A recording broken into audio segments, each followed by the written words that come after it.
In his historic debates with Richard Nixon, Senator John F. Kennedy has made a great impression by being direct, by being specific, by facing the issues squarely. He is meeting the challenge of the 60s. He's offering new American leadership for the country, for the world. This is a great country, but I think it could be a greater country. And this is a powerful country, but I think it could be a more powerful country. I'm not satisfied to have 50% of our steel mill capacity unused. I'm not satisfied when the United States had last year the lowest rate of economic growth of any major industrialized society in the world, because economic growth means strength and vitality. It means we're able to sustain our defenses. It means we're able to meet our commitments abroad. I'm not satisfied when we have over $9 billion worth of food, some of it rotting, even though there is a hungry world, and even though 4 million Americans wait every month for a food package from the government, which averages 5 cents a day per individual. I saw cases in West Virginia, here in the United States, where children took home part of their school lunch in order to feed their families, because I don't think we're meeting our obligations towards these Americans. I'm not satisfied when the Soviet Union is turning out twice as many scientists and engineers as we are. I'm not satisfied when many of our teachers are inadequately paid, or when our children go to school part-time shifts. I think we should have an educational system second to none.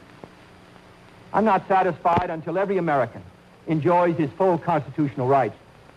If a Negro baby is born, he has about 1/2 as much chance to get through high school as a white baby.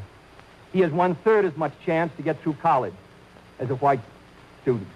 He has about 1/3 as much chance to be a professional man, about 1/2 as much chance to own a house. He has about 4 times as much chance that he'll be out of work in his life as the white baby. I think we can do better. I don't want the talents of any American to go to waste. I know that there are those who say that we want to turn everything over to the government. I don't at all. I want the individuals to meet their responsibility. And I want the states to meet their responsibility. But I think there is also a national responsibility.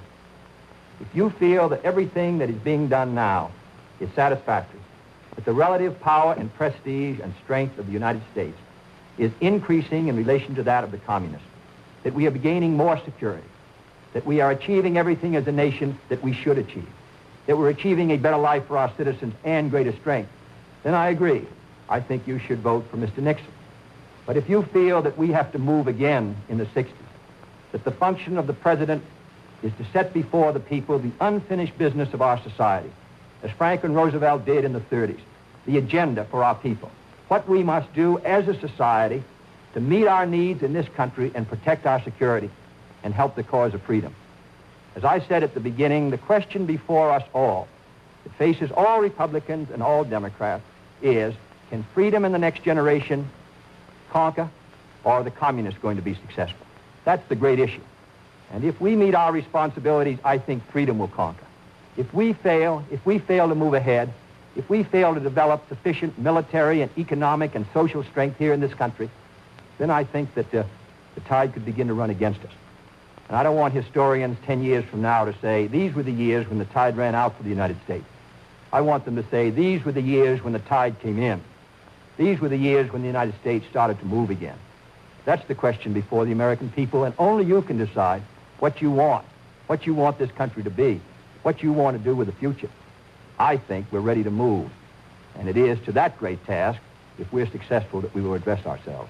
You have been watching an important excerpt from the Kennedy-Nixon debates presented by Citizens for Kennedy. Vote for new American leadership. The country needs it. The world needs it. John Kennedy for president.